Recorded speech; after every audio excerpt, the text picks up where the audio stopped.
রাত তখন ঠিক 12টা। বৃষ্টির শব্দে শহরটা যেন আরও নিঃসঙ্গ লাগছিল।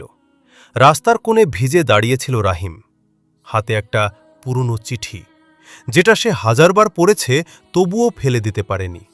চিঠিটা লিখেছিল মিতা, তার জীবনের সবচেয়ে প্রিয় মানুষ। তাতে লেখা ছিল, আমি তোমাকে ভালোবাসি, কিন্তু আমি আর থাকতে পারছি না, আমাকে ভুলে যাও। রাহিম জানে মিতা তাকে ছেড়ে গেছে নিজের ইচ্ছায় নয়, পরিস্থিতির কাছে হার মেনে। তবুও বুকের ভেতরটা ফাঁকা লাগে। সে ভাবত একদিন তারা ছোট একটা ঘর করবে, জানলার পাশে বসে বৃষ্টির শব্দ শুনবে। আজ সেই বৃষ্টি আছে, কিন্তু মিতা নেই। একটা সময় ফোনটা বের করল সে। মিতার নাম এখনও সেভ করা, আমার সবকিছু। অনেকক্ষণ তাকিয়ে থেকে শেষমেশ নম্বরটা ডিলিট করে দিল। চোখের জল আর বৃষ্টির পানির মধ্যে পার্থক্য করা যাচ্ছিল না। রাহিম ধীরে ধীরে হাঁটতে লাগল, ভেজা রাস্তায় একা।